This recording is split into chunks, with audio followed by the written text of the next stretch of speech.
Welcome to the Cloud Pod, where the forecast is always cloudy. We talk weekly about all things AWS, GCP, and Azure. We are your hosts, Justin, Jonathan, Ryan, and Matthew. Episode 355. The Cloud Pod's AI pleads not guilty, blames Philip K. Dick. Hey, Indeed. Ryan and Matt. I blame Philip K. Dick for more than you'd imagine. Yeah, you don't look too much into the guy's personal life, but his books are pretty good. Yeah. Yeah, I have not made that mistake, so I'm glad to get that warning. Yeah, it always spoils things when you learn something interesting about an actor or actress or author.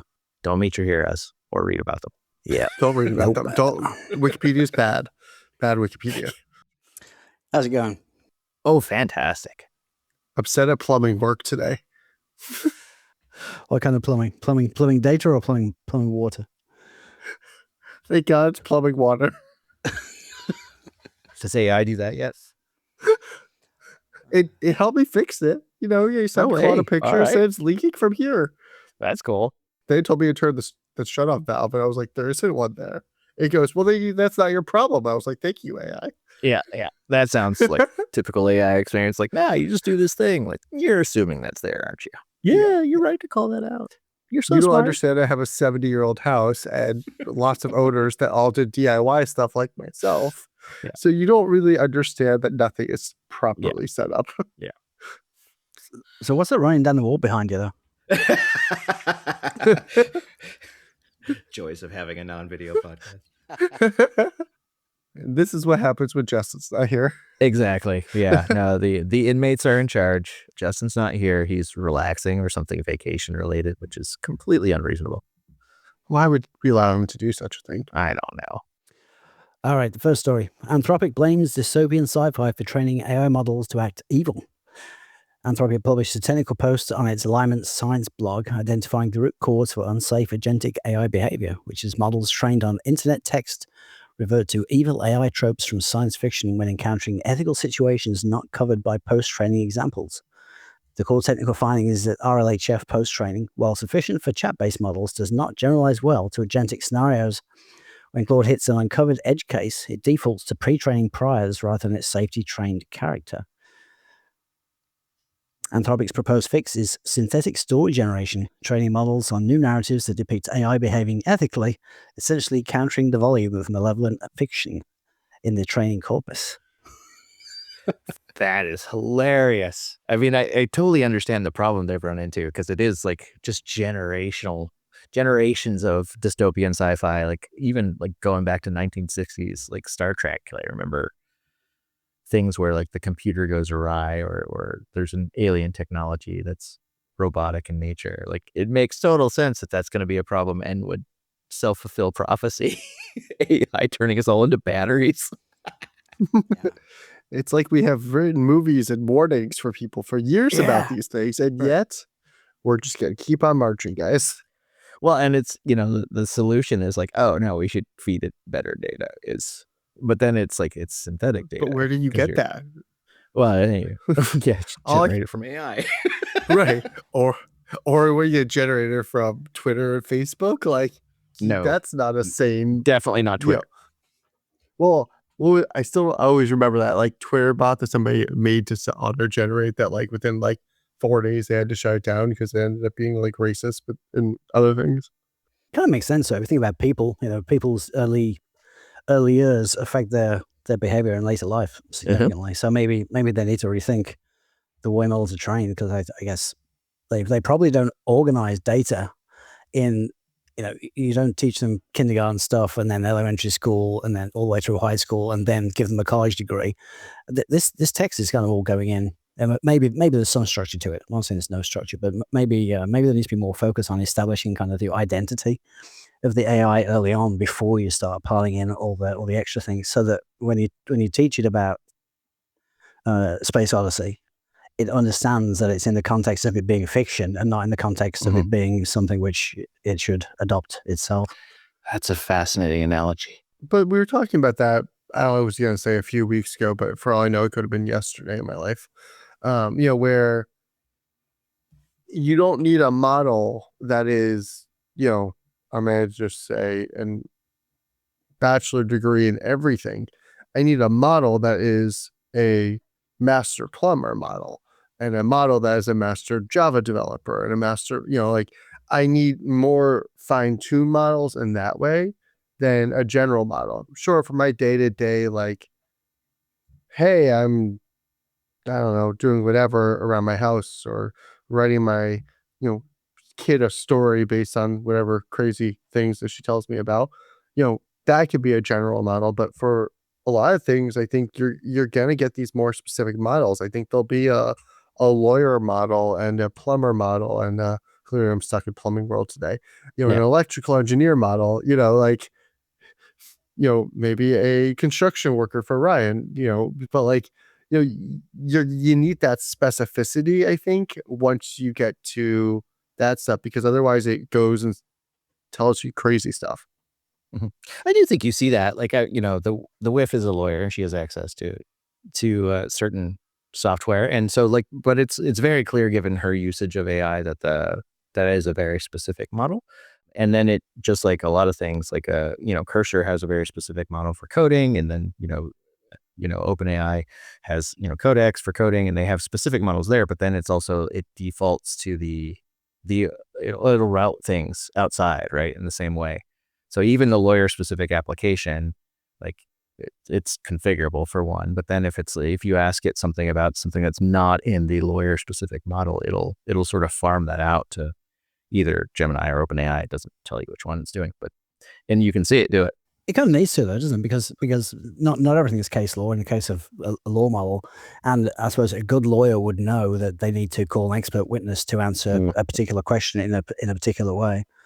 And so it needs a lot of generalization. And I think as much as I've harped on about smaller, more specific models for some things, I think there's the value in having a general model is really quite important. I mean, even throughout school, for people who did degrees, general studies, or non what's the word? Non-major studies, I guess. You have to do humanities, you have to do other things. The prerequisites, right? Yeah. All the extra stuff that they charge you loads of money for that don't seem to make any sense. But I think it's important for people to have a broad understanding of a lot of things and specialize in something. So it doesn't mean they all need to be experts in 18th century history and also electrical engineers. I think there's something there, but maybe train a model up to sort of end of high school or bachelor's degree level in something, and then specialize from there once they've got a big enough background. I was thinking even your analogy of like I didn't show my children violent movies until they were of age, right? And so like that kind of thing, like train a model like it's a 3-year-old, train a model like it's a 5-year-old. It would be an interesting concept to see, like by manipulating the data it has access to. It would be a very interesting see what the end result of that would be. Yeah, kind of cool. Yeah. All right, let's move on to more AI news. As usual, the newest AI boom pitch is just host a mini data center in your home. Don't worry about your power bill. Yeah, exactly. Like for a lot of us tech people, we've done that. It's noisy and expensive. The San Francisco startup Span is piloting a distributed compute model called Xpra, deploying liquid-cooled NVIDIA RTX Pro 6000 Blackwell Server Edition GPUs in residential installations.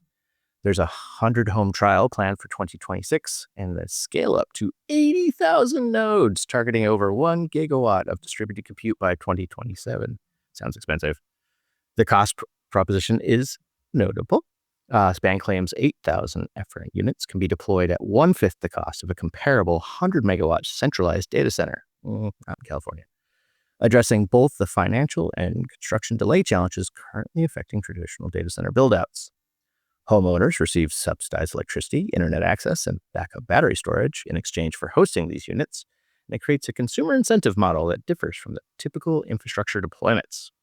The intended workloads are inference, cloud gaming, and content streaming rather than model training, meaning this distributed network is positioned as a complement to hyperscaler infrastructure from companies like Google and Microsoft rather than a replacement. For cloud practitioners, this model raises practical questions around latency, consistency, workload orchestration across thousands of residential nodes, uptime guarantees, and how distributed edge compute at this scale integrates with existing cloud service discovery architectures. It's very interesting. It makes a lot of sense because this time of year, I have solar panels on the roof. This time of year, don't need the AC on, and the solar panels were sort of scoped and sized for end of July, August, September kind of time. And so right now I have like an excess of 9 kilowatts in the afternoons. Oof. I'm like, what can I do with that? What can I do with that? It makes total sense to put a rack of something in here. It doesn't cost any money for electricity. I can rent the compute out, and you know, I don't think latency is an issue. I've got, you know, a lot of people have gigabit internet now, but even so, Well, it sounds like this might be including internet, right? Like Oh, well, I mean, if gigabit's a requirement, they provide it. yeah, I mean that's it. That's even better. I assume they're just going to say like $50 for internet, $100 for power, and call it a day. Jonathan over here will be making money every month on it, you know, where I Yeah. probably won't be because I don't have solar. Yeah, I mean, you plan for outages, you plan for redundancy, you farm the same work out to multiple things, and you figure out which is the best answer and return that to the customer in the end, I guess. It's the same strategy we've been doing in Cloud Computer for Yeah. years around application, yeah, right? Like it's how do you manage nodes across multiple regions? Exactly. Yeah, I have to see. Maybe they want to San Francisco startup. They're not far away. Maybe Mhm. maybe I'll reach out and say, hey, Yeah.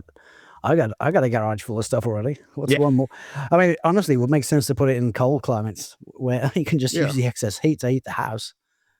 Yeah. I mean, I more wonder if this is, you know, not for the day to day, but, you know, I would say more the training of the models and stuff like that, where they're training on large subset. If they build it, you know, they can spot instances, you know, why not make it be interrupt driven workload so you're able to run and they can train on this stuff in a distributed manner.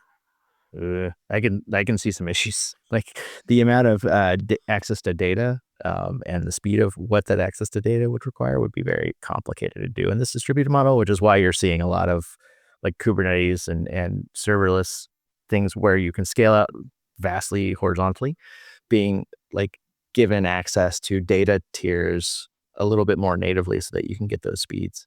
But you're telling me that, right, you were going to allow your company to send data to Jonathan's house to run on the other server they put there to respond back to him with that?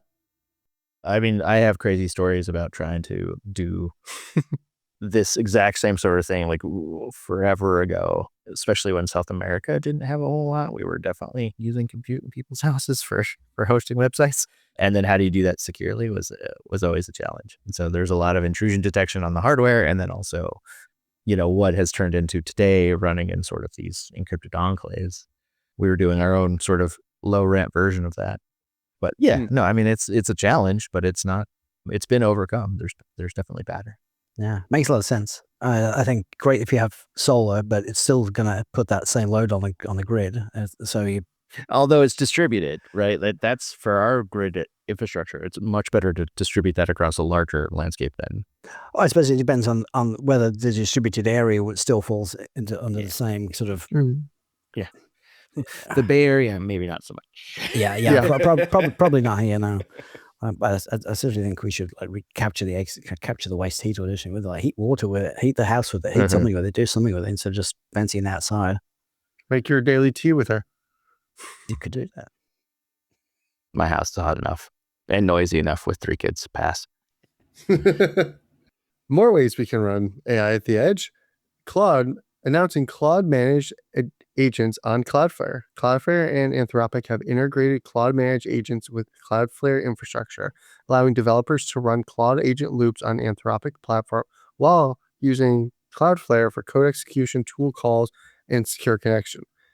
Anthropic describes this as decoupling the brain from the hands. A notable technical option in this integration is a choice between micro VM-based sandboxes and lightweight VA isolation via dynamic workers. Isolated boot in milliseconds cost less. Security features include outbound proxy for zero trust credential injection, meaning agents never directly access secrets, plus private service connectivity via Cloudflare Mesh and Worker VPC using post-quantum encryption networking without requiring a VPN or Bastion.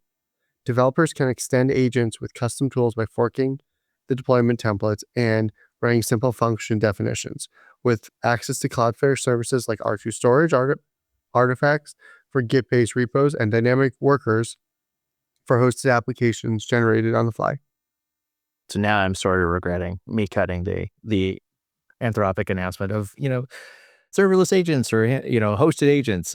But because reading through this, it's a very much sort of advertisement for Cloudflare hosting technology in general, which, is great. Like that's, I've never been a fan of like the OpenClaw. I'm going to run a whole bunch of Mac Minis in my living room and host all this inference. I'd much rather sort of farm this out to, something that's consumption based so that it's not running and sucking power out of my house every minute of the day. So I do really like this sort of model and the fact that they've got the isolation built in. They're thinking about it anyway. It's cool.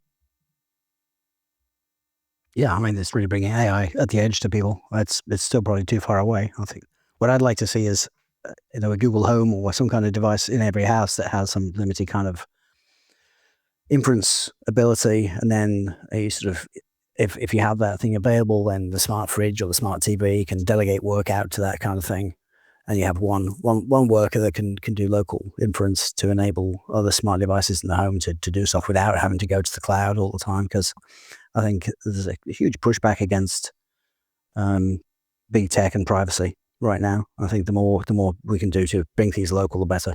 So you clearly don't have an Amazon Alexa Plus in your household, or use the sort of onboard Apple AI, because it is not great. The local device inference is not working out for me. We've broken all of our Alexas in our house recently because my daughter started talking to them and we're like, and we're done.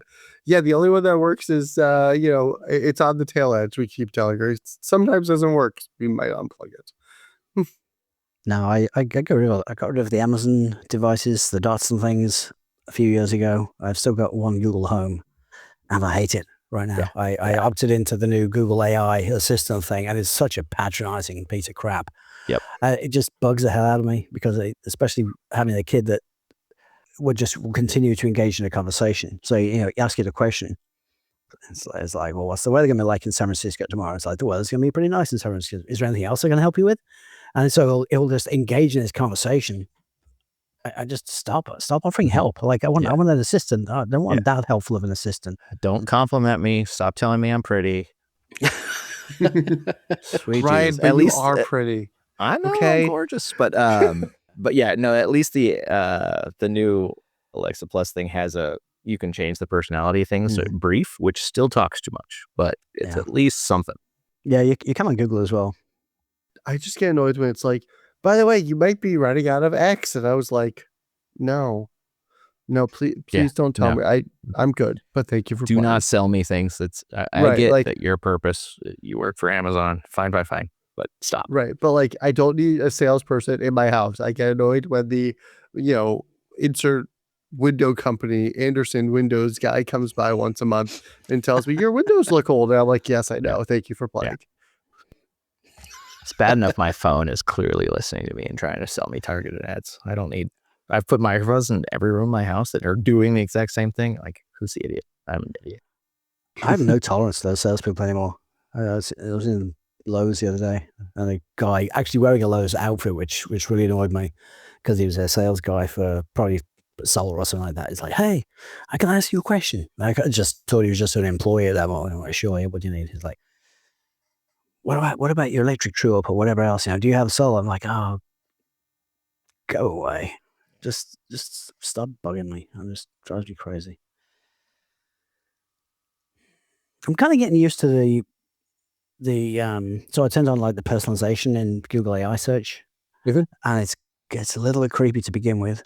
I start asking questions about something, and then you just randomly throw in a factoid from something that was in my Gmail 3 years ago. And it's like, this maybe is a little bit too invasive. It's useful, but it's kind of bothersome. I turned it on. I haven't had that impact yet, but I turned it on because I made the assumption like they have this data. It's in their servers, like sort of Google thing. And so owns my life. They have my email. They currently own my life. Like I'm not even on an Android phone, and they still own my life. I mean, I know they have the data. I know they've recorded every keystroke I've ever typed into Chrome, Google Docs, every email I've ever sent and received. I know they've got the data, but actually seeing it echoed back in context in the way it is Yeah, it's frightening. it's yeah. I remember seeing those tools that like track your internet usage, and you go through and you see what the the ad double click and all what the data it has. Like it's awakening. I don't know. Like it is a Terrifying is the word you're looking for, but yeah. yeah. It is hard to see for sure. Like, it's there. It's one thing when you just like, they got this data, the whole thing. When you see it actually reflected back and you're like, wait, what else can they do with this? Oh no. Everything. Yeah. Everything is the answer. But I don't know how to live without that, right? Like that's the biggest problem I have. Like I could turn on all the privacy knobs all to zero. I could do all the things that still breach through. But then I'm just getting, advertisements for like old people diapers, and that was the only thing I could think of that's not relevant to me, which is funny. Matter of time. Like this is weird. Like I'm going to get the advertisements anyway. I want them to be relevant. I don't want them to have all this data necessarily. At least I don't want to be apathetic to it.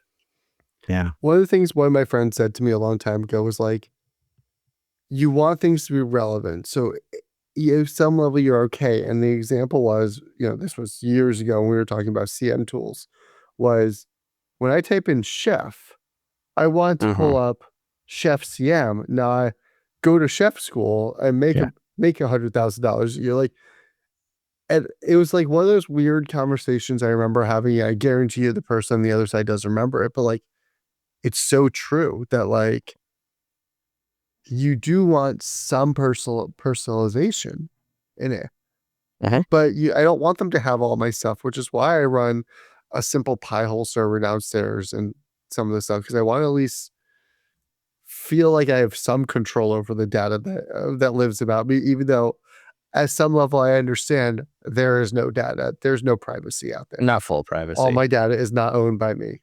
No, not unless you're in the middle of the desert without internet. Yeah, I was gonna say the Appalachian Mountains with no internet, but yeah, same difference. I'm from New Mexico. Yeah, there you go. I'm from Florida. I could have said the boat in the middle of the ocean, but even now with Starlink, you can get internet everywhere. So yeah, well, there you go. Yeah, I don't feel like Google is weaponizing the data against me though. I'm sure there's manipulation happening at a marketing level. Yeah, you just don't even know it's happening. That's how good it is. Maybe, probably. I mean that's quite possible, but I don't feel. I feel like I have slightly more trust in Google than A, maybe I should, or B, than I would have in Meta or other collectors of data. Oh, I definitely agree with you on Meta. I feel like Google has, due to their reputation and their market leading status and the amount of criticism they've done a decent job at least at trying to give me options to see. Right. Like I can go to YouTube, but I can see the profile it's built on me. I can, like it's more than just the usage in my history of videos I've watched. It's what they've collected on me. I can go to Maps, Google Maps, and I can see the location data that they're tracking. And it's way more than every address I've asked directions to. Oh, yeah. Wait till you have an Android. Then it really tracks you. Yeah. Well, but I mean, at least they're being transparent about it, which is, kind of what I ask. Transparent if you know where to look. Well, but I felt better about it. Like, I don't trust Facebook at all. Like, not Facebook. No, I did the Google, what's it called? Not checkout. Takeout. Carry out. No, I think Something. Right. Carry out. I have it dumped in my Google Drive every year, every day, every month, I think. What, for every and service? I never look at it. Yeah, there's a checkbox. You can just do it. And it just emails me once a month. And it's just scheduled to do it. Yeah. I looked at it the first month and I've never looked at it since then. I'm not going to lie. Yeah. Oh, I use my location data all the time. Oh, I use that. It's like what was the name of that shop we went to when we lived in Florida? It was it was like around September time, and I remember we visited someplace else first, and then we drove past it and saw it and stopped. It was like I got you. I like go back to the data. All the times visited the place I knew, or the approximate time you was like, oh yeah, that was it right there. Yep. No. 100%. Unbelievably useful. I basically feel like I live in Memento, but without the tattoo ink. And so like I use Amazon orders and Google Maps data. Like where the F was I all the time? And it does, because it'll just jog your memory. I'm like, oh, I remember the rest. Now I don't have to go get that tattoo. I to wrap up the creepy tech company story really quick. So I I kind of ditched Instagram. I never really used it very much anyway. I would scroll through a few things occasionally. And like within weeks of me stopping looking at Instagram, videos which are completely irrelevant to me were now showing up in my wife's Instagram feed, and she was forwarding them to me because she thought I'd be interested in them. Now this is like tech stuff that she wouldn't have ever looked up before, and I feel like quite possibly they are using her feed to try and get me back on the platform, and that bothers me deeply. I mean, I get ads for my wife's for like the brand of bras that my wife buys and things like that. Like, I'm not buying that, but I assume home location plus, things along those lines all aggregate together to be like, we're gonna try sending it over here and see what happens. Yeah, I'd not considered that was a vector of trying to drive people into the platform, showing her videos which would interest me. So she forwarded them to me so that I'd load up the app and then get back into it again. Yeah. And like that's probably just scratching the surface. Oh yeah, I'm sure, right? They spend so much time thinking about how to get our eyeballs. Oh, that's nuts though. There are a lot of cloud cost management tools out there, but only Archera provides insured commitments. It sounds fancy, but it's really simple.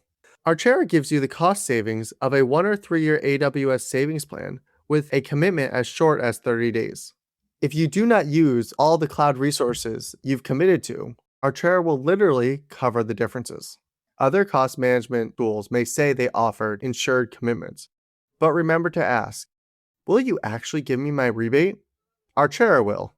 Check out thecloudpod.net/Archera to schedule a demo today.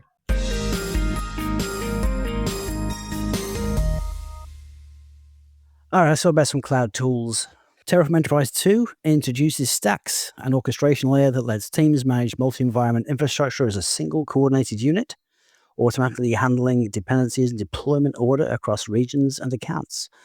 Project level notifications replace the previous workspace by workspace configuration model, meaning new workspaces automatically inherit alerting settings from their parent, reducing gaps in operational visibility at scale. SCIM2 support with team membership mapping enables automated user provisioning and deprovisioning through identity providers like Okta and Azure Entra, eliminating manual access management for large organizations. I mean, that seems like it should be kind of a given anyway at this point. For an enterprise product, yeah. Seriously.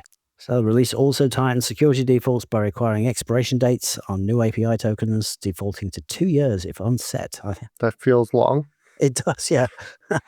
60 days maybe. A site auditor role that provides read-only visibility across the platform without exposing any sensitive state files.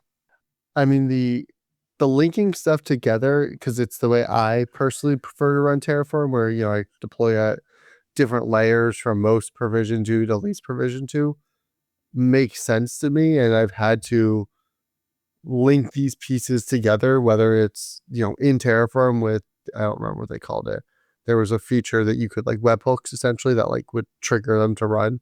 So I had like a trigger from here that would fire the Lambda that would link everything together, and Lambda spackles for the win. Felt like something that should have been in there a while ago, just saying, but it's nice that they're finally releasing it into those kind of tiers so that things actually will work for customers.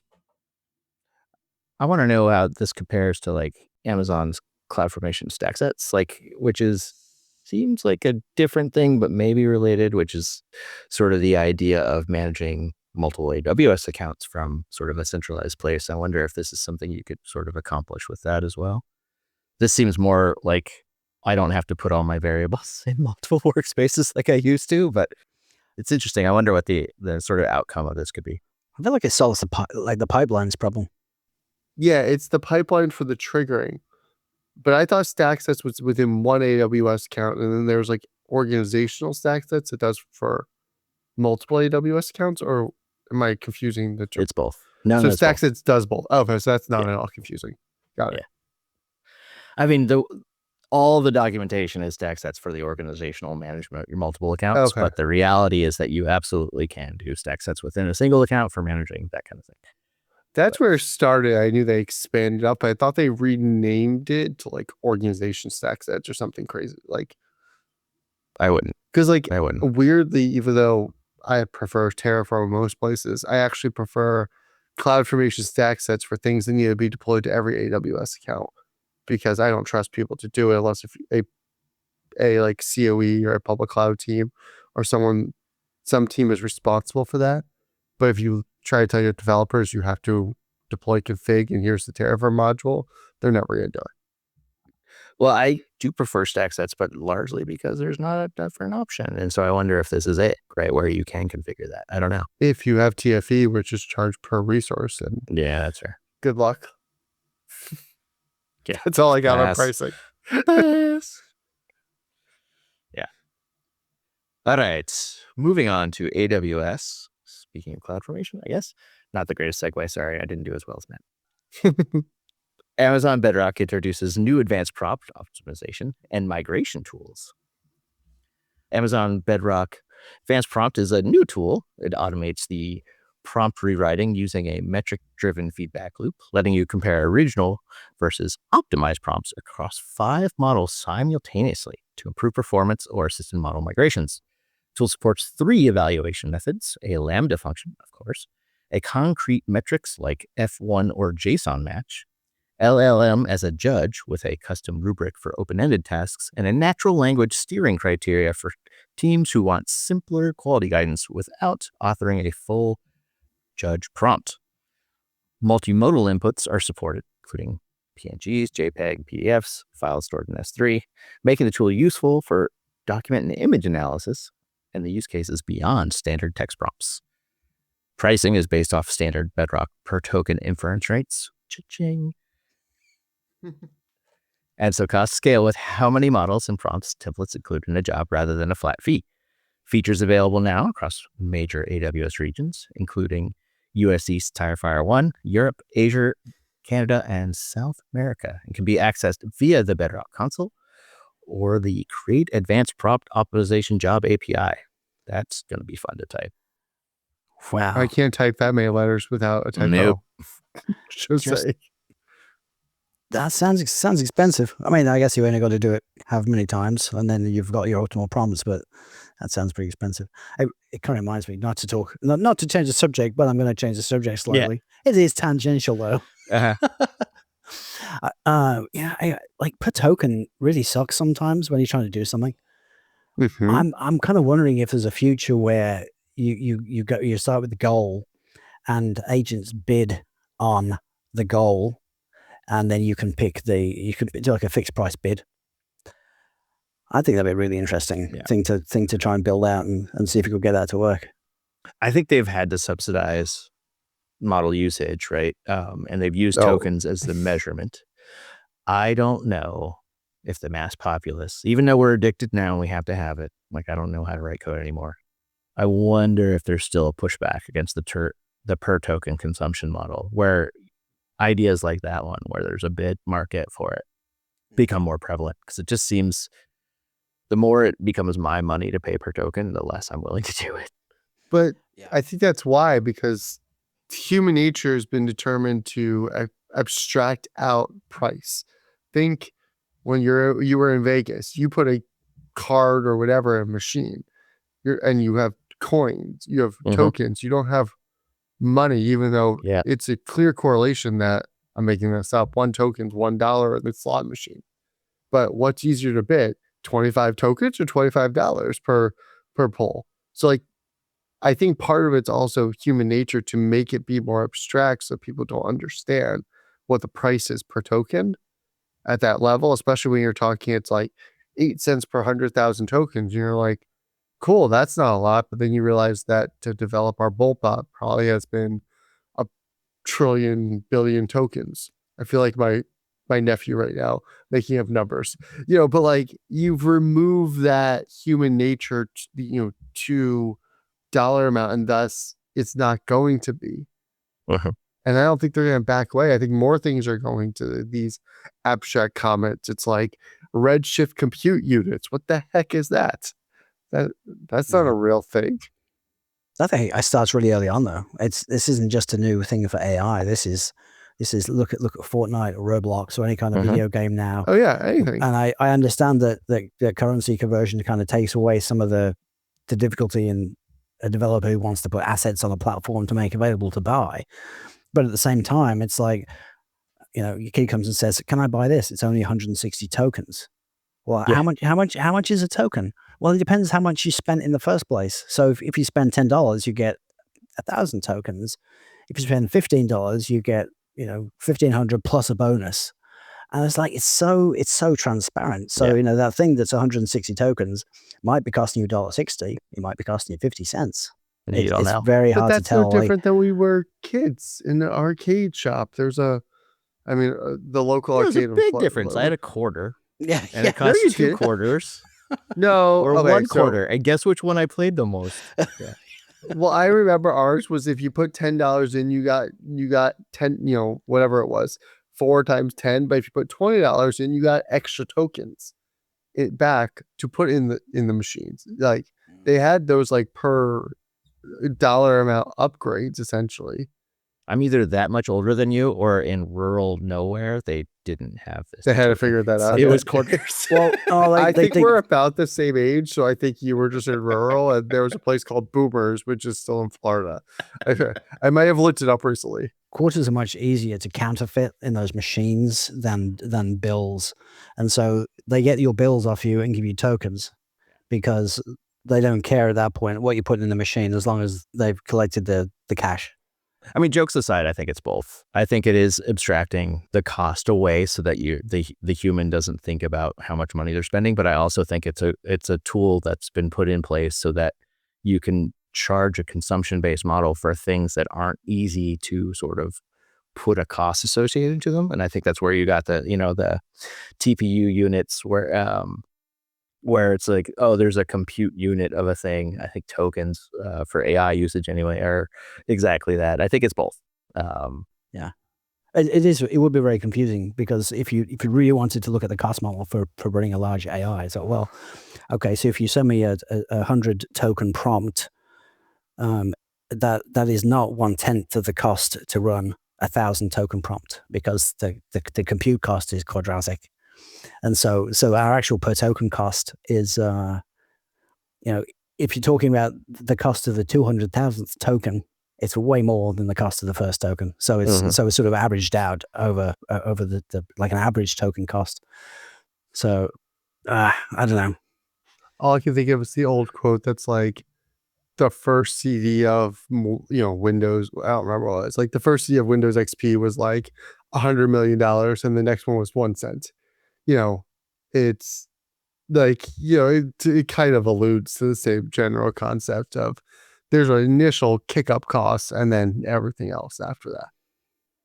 Yeah, but you don't go to Fiverr and then ask for somebody to bid on making Correct. a logo for your podcast, and they say, yeah, it's going to cost you $25 per 100,000, whatever. But how long until that's AI? And yes, that's exactly how that works. That's exactly how it's gonna work. I don't want that. I want AIs to bid on it and tell me, give me an estimate. Sometimes they'll win, sometimes they'll lose, sometimes they come in under budget, sometimes they have to swallow the loss. And I think I just don't think it's sustainable to tell a business, sure, it's just an absolutely open-ended thing. We might make mistakes along the way. You're going to have to pay for that. People want to pay for outcomes. Right now, people are very invested in the technology because it's kind of cool to watch. It's great to watch Claude Code think through its stuff, and it's just getting better and better every month. But no business accounting can plan for just open-ended costs for absolutely everything they do. That's fair. I agree. Except if you're in the security department where they can do what they would like. Nah, there's no cost. There's no demonstrating value in security is. I was trying to worst. segue to the next story. Sorry. I realized as I was saying it was like a shot right at you. You said the wrong word. You said the triggering word, man. Yeah. I know, but when you had to automate the post-quantum cryptography readiness, you can leverage AWS config. None of that sets me off. AWS released the PQC readiness scanner post-quantum compute An open source tool built on AWS config performance packs that inventories all your AWS resources that it can and classifies their TLS configuration into 3 tiers of readiness for post-quantum cryptography, migration, and planning. The 3 tiers gives team a clear priority on what to do. CloudFront is excluded from this scanner as they've already done all this for you. And also classic load balancers, aka just ELBs, are also excluded because they cannot handle this. Exactly. Because they're old. Multi-account deployments require CloudFormation stack sets to push Lambda functions to each member account individually, since AWS config custom Lambdas require the function to exist in the same account as the config rule. The tool is available on GitHub, also available in the show notes, and there is charges for leveraging the corresponding underlying services, config, Lambda, SAM usage, etc. Gotta love AWS and their mandatory Lambda spackle. That's pretty awesome. They know they don't have a solution, and then you solved it with Lambda. They have a solution. It's a Band-Aid that fits every wound. It's fantastic. And as someone who's a big fan of that, like I get to make jokes, but I also use it every day.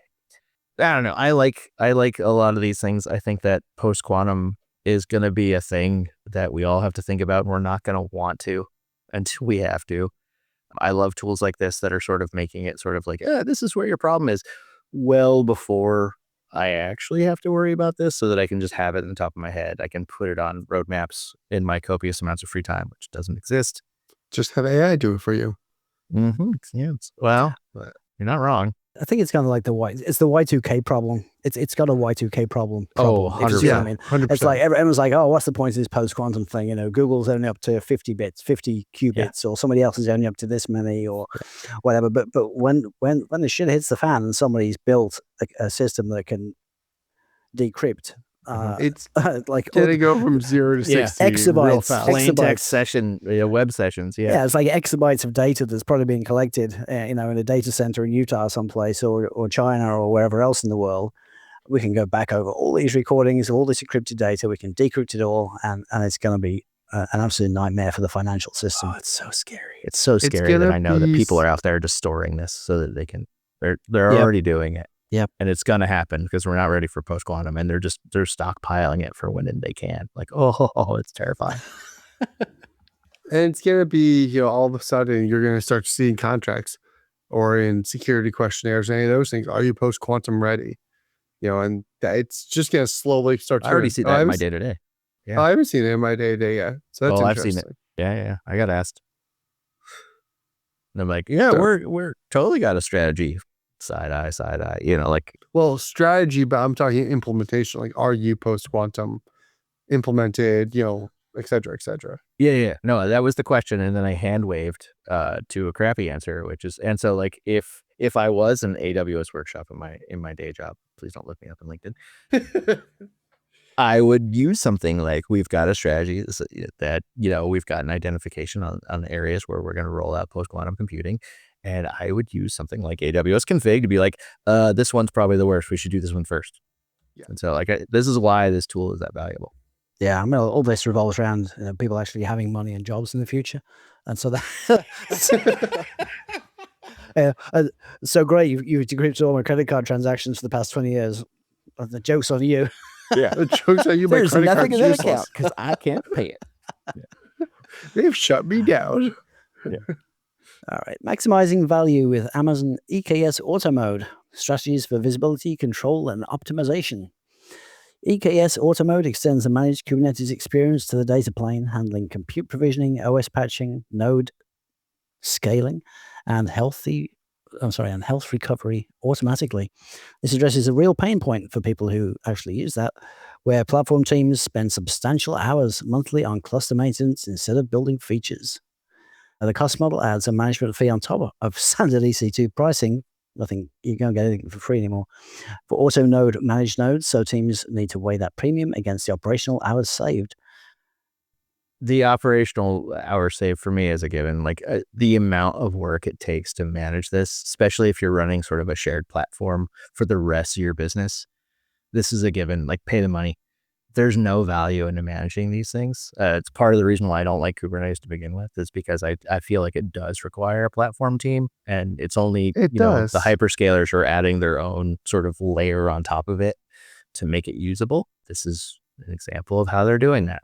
It's handling the patching, it's handling the scaling, it's shooting the EC2 instances in the head when they fail.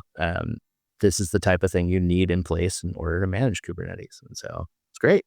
I've had this in ECS for years, but yeah, good. Glad this is in Kubernetes now. I do think, I always have said, Kubernetes is as complicated as a cloud, and it can do most things that a cloud can do. And you need a team to manage it. Mm-hmm. And if you're, let's go with the top Fortune 500 companies, then it probably makes sense to run it. Your John Smith company with 40 people, including 10 developers and 10 salespeople and 10 CS people, Kubernetes probably isn't the best platform for you. Sure, it can do a lot of really cool things, and it will work until the amount of times I've seen that it stops working. And then you hire a very expensive consultant to come in and help you fix it and dig it out of the hole. Like, don't get me wrong, I like Kubernetes. I respect it. I know people that are phenomenal at Kubernetes, and I can work my way around it as much as I want, but I think it's overkill for 90% of the companies out there. And that's what people don't understand is use the right tool at the right time in the right place. If you're on containers, shifting from ECS to EKS ECS to EKS, I said that right, isn't a big lift at that point because you're already in there. So use the tool that fits your business at that time. Don't just say, we need Kubernetes because it's the best. Because it might not be the best for you. Look at your scale and make sure it's correct. Yeah, I couldn't agree more. And I also feel like, even though you're right, in those large Fortune 500 companies, like managing your own Kubernetes clusters would make sense, I still think that you still want this layer on top of it, because I think the value is still there to have your teams freed up to do something more valuable than making sure the capacity of this node pool is still applicable for your workloads. Like, it's just such a useless waste of time. Google only announced AI crap this week, and so we're just gonna move on to Azure. Announcing the general availability of the next generation of Azure Boost, aka AWS Nitro, just Azure version, just to make sure everybody understands everything. No problem, right? A fundamental new platform is not just an incremental update, because Microsoft never does incremental updates. The Azure Boost generation took 5 years to build and centers around custom ASIC and FPGA hybrid cards with 3 tightly integrated subsystems. The accelerator itself, Microsoft custom MANA, MANA network adapter, and a dedicated ARM SoC for control plane management. Most data path logic is now hardened. I want to make sure it says most, because that's important. Hardened in silicon rather than running in software. This is available in the 7th generation of all your favorite instance types, specifically the E, the D, and the DI instance types. It can deliver up to 40 gigabits per second of networking and up to 1 million remote storage IOPS. It's a lot of IOPS. And up to, if you need it to run SQL, and 21 million local NVMe IOPS in those generations. Security is baked into the silicon and not bolted on, because we never bolt on that in Azure. Azure Boost now qualifies as a trusted executed environment in its own right, anchored by the trusted roots in NIST SP 800-193 certification. Confidential I/O is a big forward-looking story with the ABC's Azure Boost Confidential Device feature, eliminating the bounce buffer tax that has historically killed the I/O and performance of these nodes. This is the first generation of all of these, and I expect it to be rolled out across more of the environments as soon as they actually can get hardware in the future. All right, so 2 things. So it's Nitro for Azure 6 years later. Second thing, we totally need to reread this like in a Tolkien kind of fantasy voice. I love it. It just sounds way better if it was read, dramatically and with trumpets in the background. Yeah. Okay, hold on. No. Oh, sorry. Oh, no. I'm going to save our listeners right now from that. There's only so much we can do in post. This is just the first wave. The ABCs feature eliminates the buffer tax. I did see what they did there. That was nice. I thought it was kind of cool. I'm not gonna lie. Really? I thought it. Okay. It's I was Microsoft. This is my world daily. Come It on. is the coolest that they are. That is fair. I will give you that one. Anchored by the Cerberus hardware. What is the mana network? Because all I can think of a manic depressant person, like a manic person, like a crazy person. I was like, that's not where they're trying to go there. Oh, I'm such a nerd. I thought magic. Yeah, me too. That's why I was going down the whole fantasy thing. There was that. There's a few other things. I mean, it's good that they're finally getting there. I assume it has to deal with all their government contracts and everything else that they have to kind of get there. So, it's a nice feature set that they're adding, and that from a day-to-day Azure, administrator, I don't care. I'm going to use the V7 as soon as I can actually get capacity for it, which if it says May 7th, most likely will be 2027 by the time they can get it in the regions I needed it to, and have it be enough that I'm willing to, dole out different versions in different locations. But it isn't all the way there. So I kind of feel like we've seen the exploits. Mythos is discovering a whole bunch of stuff is coming out in research. These things might, we get to make fun right now, but these things might come up where they're a little bit more relevant, because being able to isolate the compute and having that sort of hard boundary against sort of these, things that are vulnerabilities at a pretty low level is probably going to be pretty important. So I get it. It's just fun to make fun of.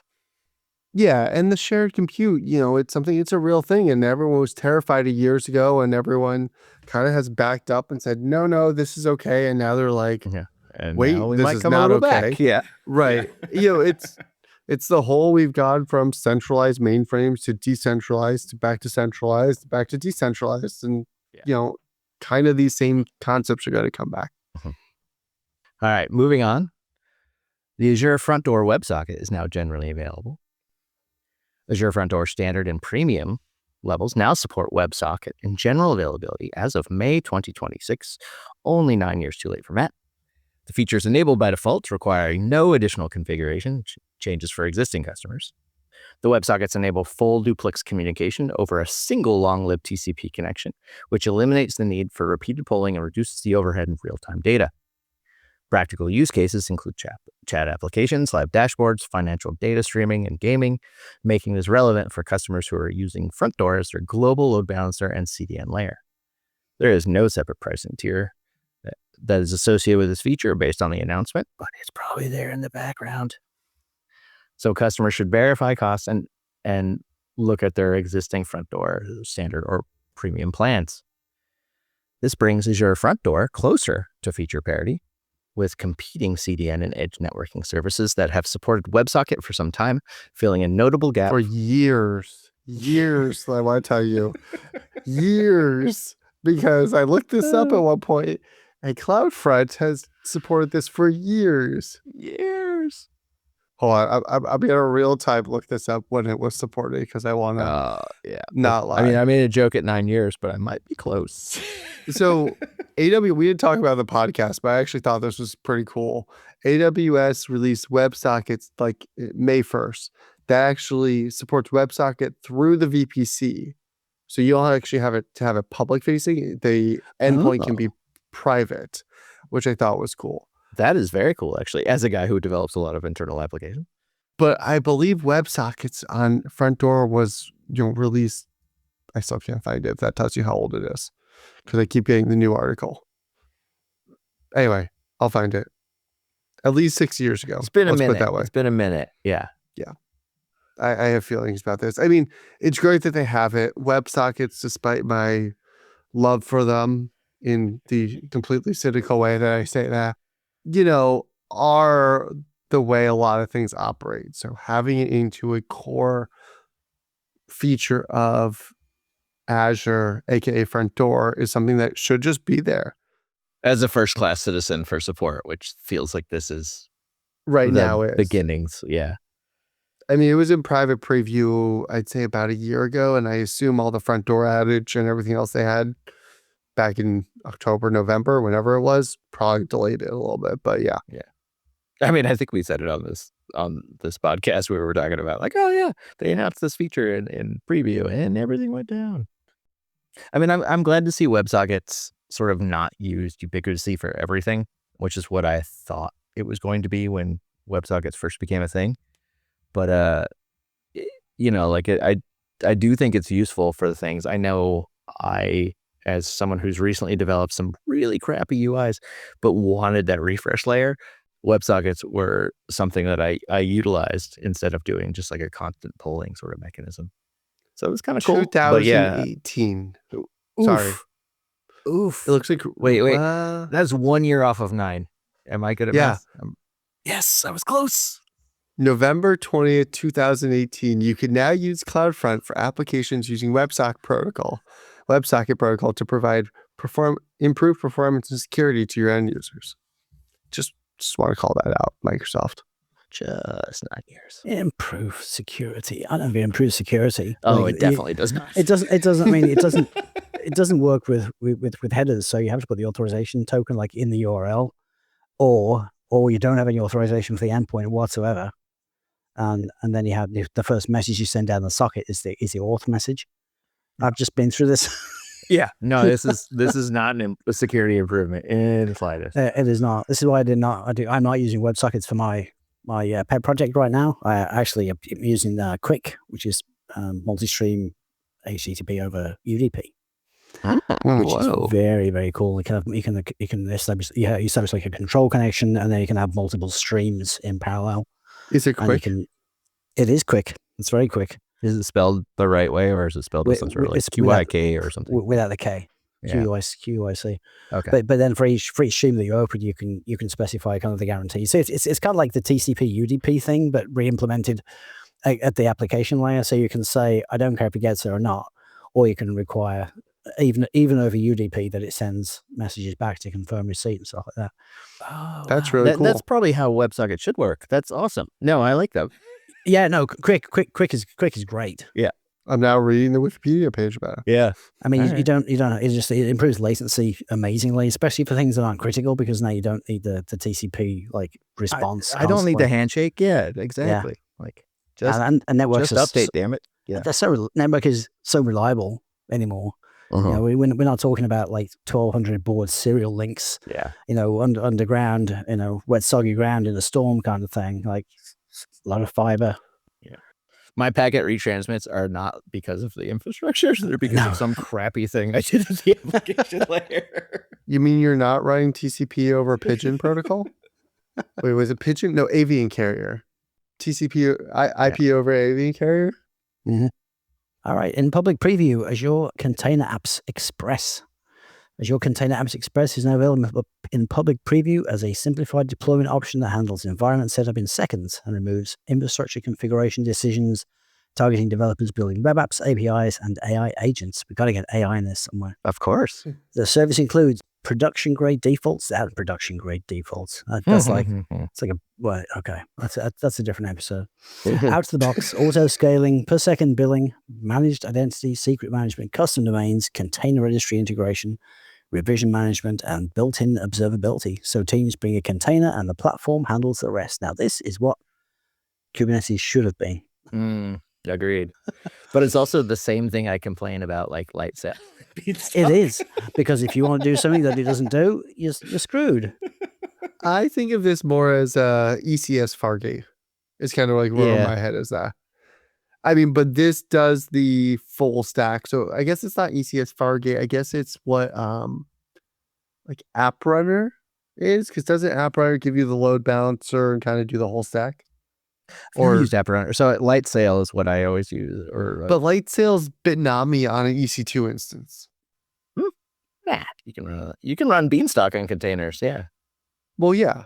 I mean, I guess and Lightsail's a lot newer. Yeah. I mean, there's 19 ways to run containers. Neither one of us has actually used that service. Let's be honest right now. We think we know, but we don't know. Yeah. All right. I have a pet project for this weekend. I know. Whenever something advertises removing decisions as being a selling point, I'm not too interested. Those decisions people need to be aware of the constraints of the system, and removing the decisions just forces you into a decision that somebody else made. I go back and forth on that. Like, that's easy to say from our perspective because we know how to do that. Like, if you're someone who's not super technical, especially at that level with the infrastructure and that kind of thing, like, it's such an enablement to not have to deal with any of it. And so but it is sort of this, I hope for the growth period, I hope for people to start at that abstraction layer where they don't get any choices, they don't get the knobs, and then they need something else and they move forward and they learn. That's not been my experience. But that's what I sort of hope for. Yeah, I wish it was one system though. Most people work in the constraints of whatever system that they've started in is the problem. You know, like, but I do, everything has defaults though also, if you think about it, right? Like, if I make a Bodo API call, it by default looks in these 7 locations. It does this for credentials. Like, yeah. And I want a level of that. Don't assume my defaults for me. Like, it's okay to fail. But I also, in the right application, like defaults. Like in the case of Bodo, like you said, like, let's look at my local environment for credentials. Let's look at the underlying sort of built-in infrastructure. And I forget the third layer. But I don't remember. I think I've got those all out of order. But it's been a while. And I like that. But it's also like there's also the inverse where it's just like, oh, I'm just going to assume this default so I don't fail. It's going to be this bucket, not this bucket, or where it should be empty. But I mean, it makes it hard. Things like that make it hard, especially if you don't understand how it's working. It's easy to make something work sometimes, but not understand why it's working. And I think the credentials thing is a really good example because, great, it works on my machine. It's working. I try to put it somewhere else. It's not working. Why not? Doesn't work. Why not? Ship your laptop. Because it was getting it's the really credentials. looking at a JSON file on your laptop somewhere and you didn't know that. It's getting something from somewhere else that you didn't understand. While I like the idea of services like Apps Express or Beanstalk or any of those things, I wish they were just abstractions over a common system. I wish there was the system, which I guess is the cloud platform, I suppose. But I wish there was an easy transition between something like Apps Express and a Kubernetes service or a Fargate-like service or something else. Like, so you sort of, your intent doesn't have to change, but right now, if your intent changes, you have to change service because this doesn't expose a knob that you need in something else. So you have to rewrite a whole bunch of stuff. Like I want like intent-driven infrastructure where it just does the magic. And I do think you just made the argument for Kubernetes though, as much as we don't like it. That's exactly why it's become prevalent. Is that it's ubiquitous, it's everywhere. You can write it this way.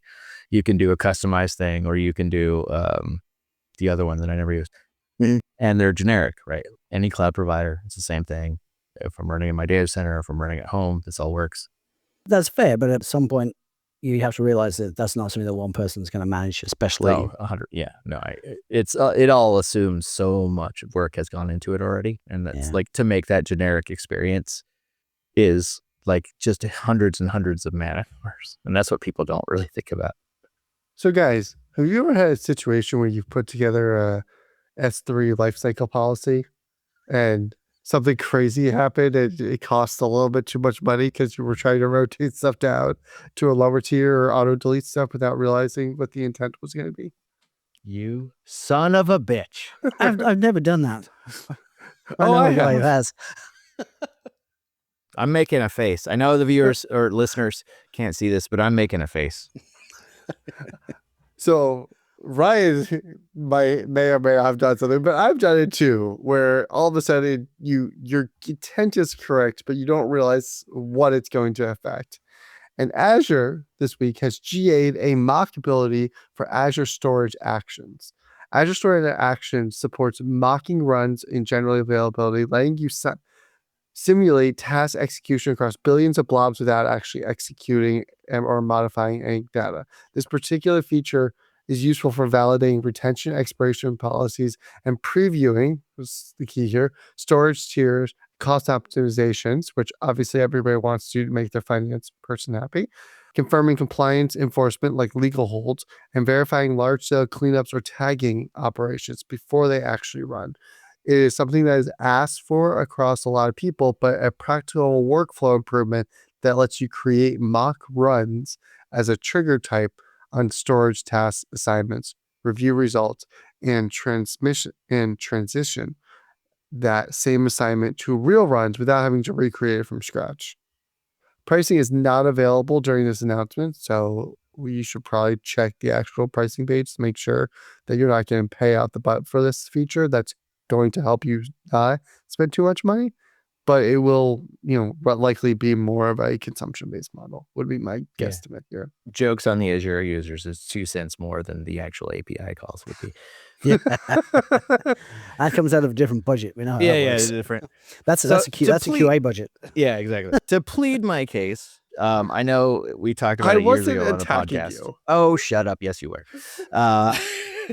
The irony is that the hundreds of thousands of dollars I spent was in order to try to save money by introducing Lifecycle to an S3 bucket. But you did save money in the long term.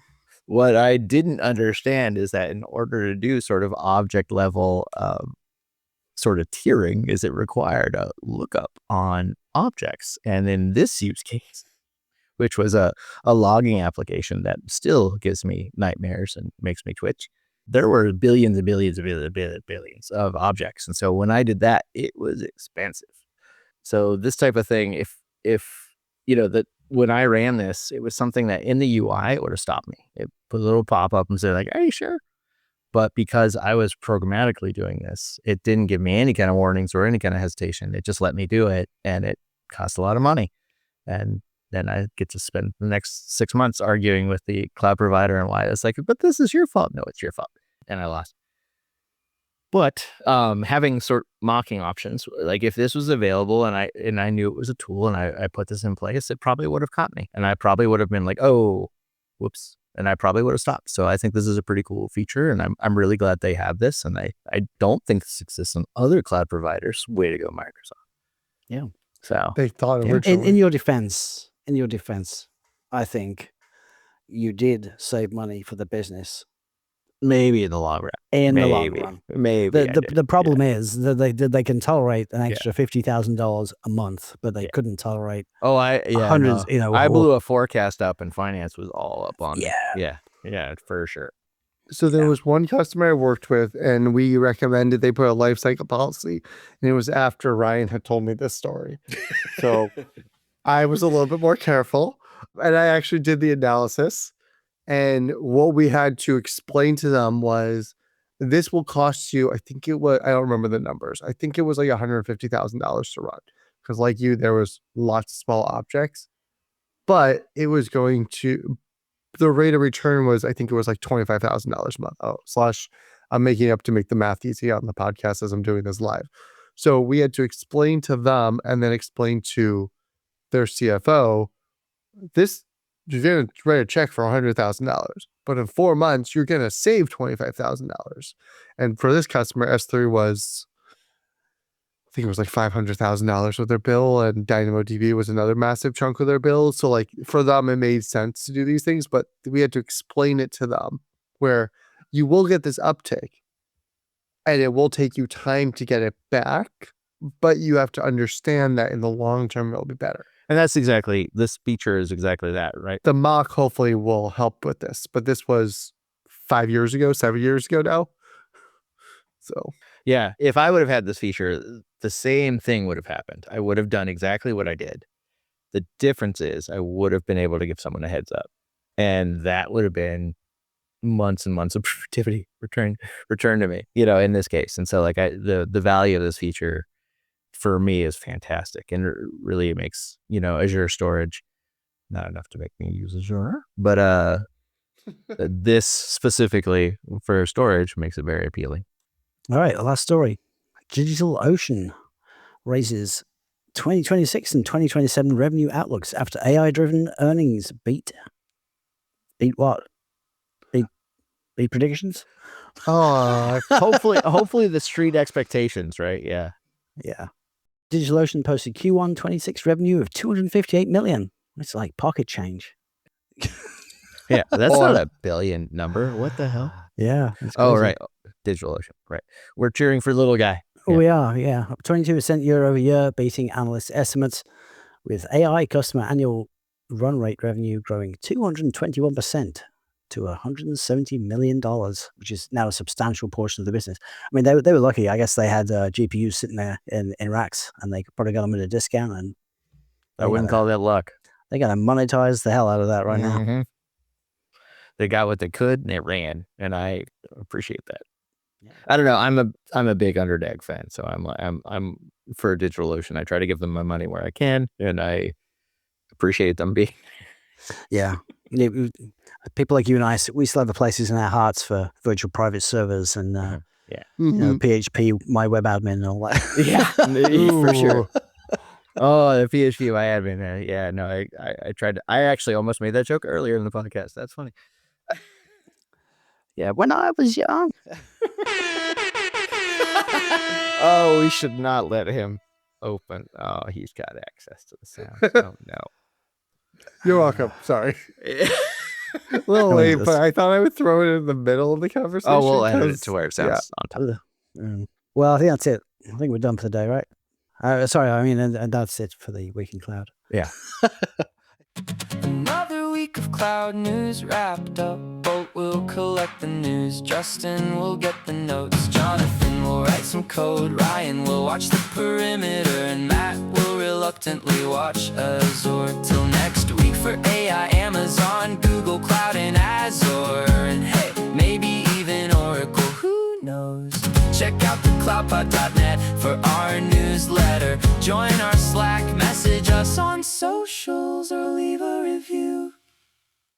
And just so our listeners know, we're not doing an after show because Justin's not here to make us. Sucker! Bye, everyone.